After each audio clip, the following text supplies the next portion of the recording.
kulanti wacan daawadayaal waxaad ku soo dhawaataan barnaamijka gaarhaya oo toddobaadkii mar aad ka daawataan warbaahinta codka ciidamada qalabka sida. barnaamijka toddobaadkan waxaan idin la socodsiin doontaa anigoo ah Nasteexa Maxamed Cumar. qodobada aad barnaamijka ku daawan doontaan waxaa qayb ka ah taliyaha ciidanka xoogga dalka Soomaaliyeed oo tababar u soo xiray saraakiil ka tirsan kumaandooska Danab. waxaa dalka Turkiga loo qaaday ururka 10aad guutada 18aad ee kumaandooska xoogga dalka ee Gorgor. maxkamadda ciidamada qalabka sida qaybta Galmudug oo u fadhiisatay xukun ay horey u riday. daawadayaal intaasi waxay ahaayeen qodobada ugu doorka roon ee barnaamijka gaarhaya aad ku daawan doontaan. haatan waxaad ku soo dhawaataan iyagii oo faahfaahsan.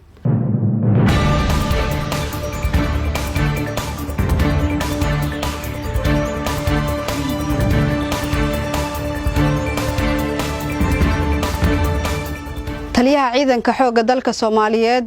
ayaa tababar u soo xiray saraakiil ka tirsan ciidanka kumaandooska Danab. warbixintani waxa inoo eegaya wariyaheena Maxamed Cali Sabriye.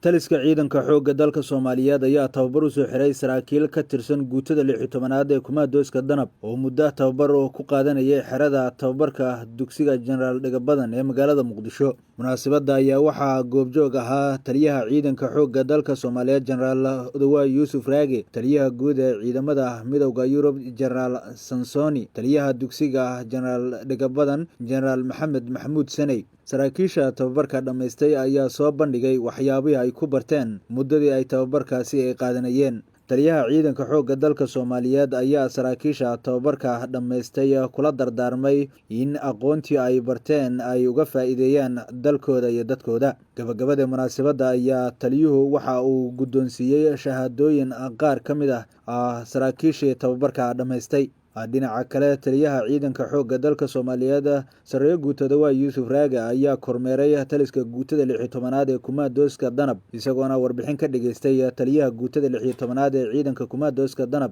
gaashaanle dhexe Axmed Cabdullaahi Nuur Beeryare iyo saraakiisha ka howlgasha xafiiska taliska guutada. maxamed cali Sabriye, warbaahinta ciidamada Muqdisho. waxaa tababar dalka Turkiga loogu qaaday ururka 10aad guutada 18aad ee kumaandooska Gorgor ee xoogga dalka Soomaaliyeed. kumaandooska Gorgor waa ciidamo si gaar ah u tababaran oo kaalin weyn ka qaata dagaalka lagula jiro argagixisada Al-Shabaab, waxaana tababara dowladda Turkiga iyadoo maanta garoonka diyaaradaha ee Aadan Cadde lagu sagootiyay cutubyo ka tirsan ururka 10aad guutada 18aad kuwaas oo tababar ku soo qaadan doona dugsiga Isbaarta ee dalka Turkiga. sagootintan ayaa waxaa goobjoog ka ahaa taliyaha ciidanka dhulka xoogga dalka Soomaaliyeed Sareeye Guuta Maxamed Tahliil Biixi, taliyaha howlgelinta ciidanka Turkiga Sareeye Guuta Arkaan Dinjeer iyo saraakiil kale.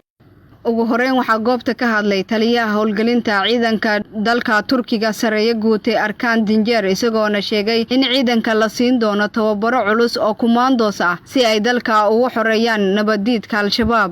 Ve Somali Silahlı Kuvvetleri'nin gözbebeği Gorgorların saflarına katılacaksınız. Kahraman komando adayları.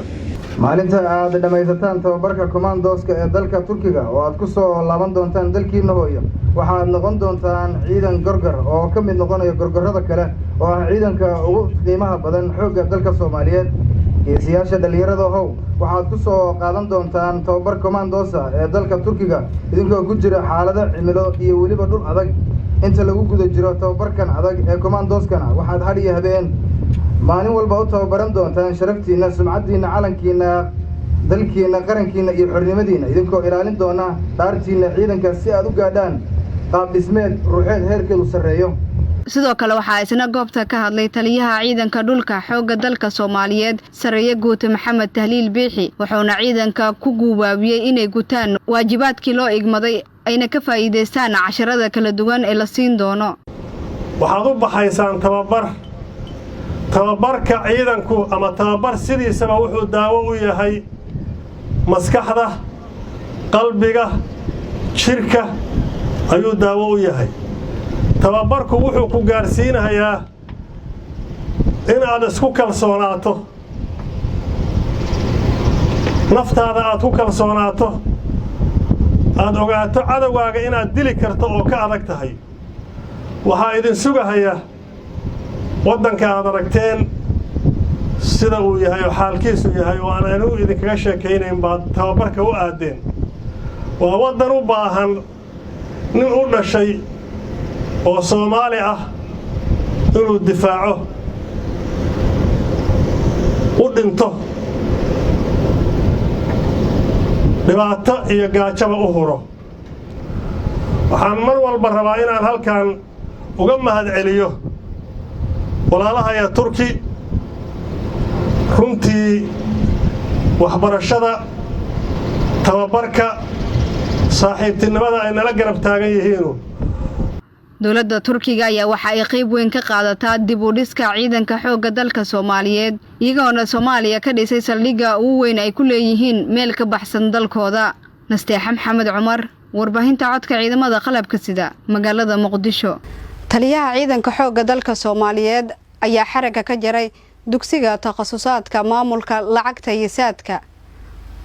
warbixintani waxa inoo eegaya wariyaheena Maxamed Cali Sabriye taliyaha ciidanka xoogga dalka Soomaaliyeed ayaa xariga ka jaray dugsiga takhasusaadka maamulka lacagta iyo saadka ugu horeyn taliyaha ciidanka xoogga dalka Soomaaliyeed Saraakiil Guutooda Yuusuf Raage ayaa waxa uu salaan sharaf ka qaatay cutubyo ka tirsan ciidanka xoogga dalka Soomaaliyeed munaasabad kooban oo ay ka soo qayb galeen taliyaha ciidanka xoogga dalka taliyaha ciidanka dhulka iyo saraakiisha hoggaanada ciidanka qalabka sida ayaa waxaa lagu qabtay dugsigani oo noqon doona halka lagu tababaro saraakiisha iyo saraakiil xigeenada loo igmaday maamulka lacagta saadka iyo takhasusaadka kale ee ciidanka xoogga dalka taliska ciidanka xoogga dalka Soomaaliyeed ayaa ku guuleystay in la hirgeliyo dugsiga lagu diyaarinayo habraacyada ciidanka xoogga dalka dugsigan ayaa wax badan ku soo kordhin doona kor u qaadista aqoonta iyo xirfadaha ciidanka oo meesha ka baxay tan iyo burburkii dawladda dhexe ee Soomaaliya Maxamed Cali Sabriye warbaahinta ciidamada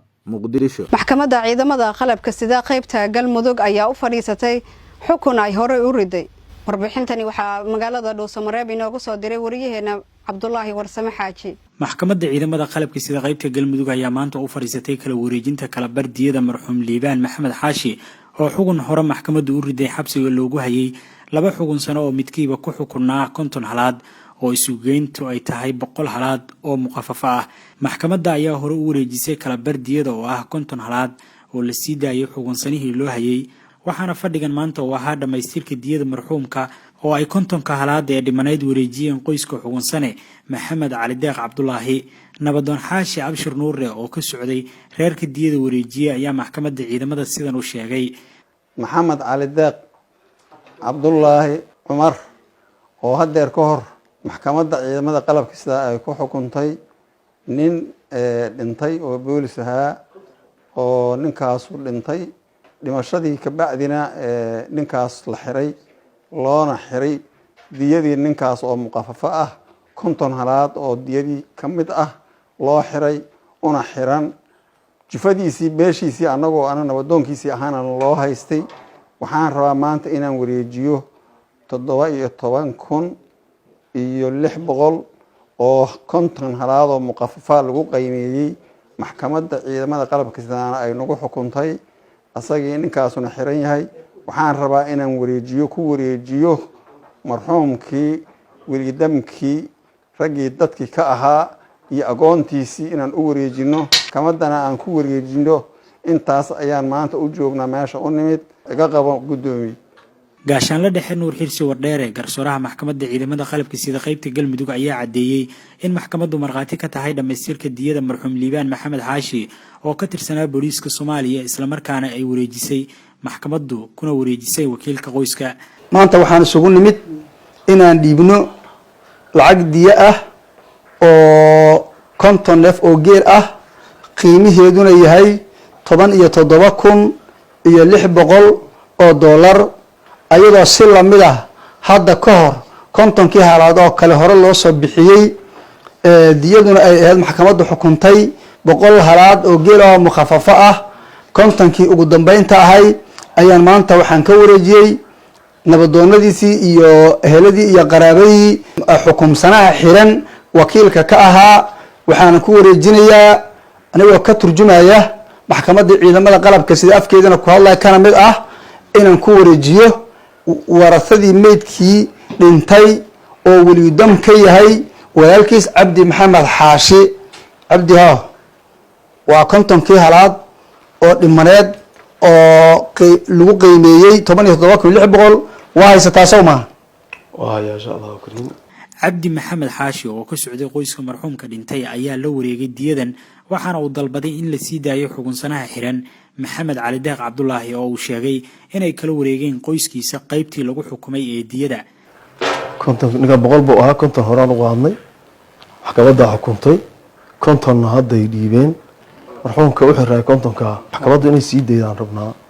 insha allahu kariim cabdulaahi warsumraable warbaahinta qaranka dhulsamareeb ciidanka kumaandooska xoogga dalka ee gorgor oo tababar ku soo qaatay dalka Turkiga ayaa dib ugu soo noqday gudaha magaalada Muqdisho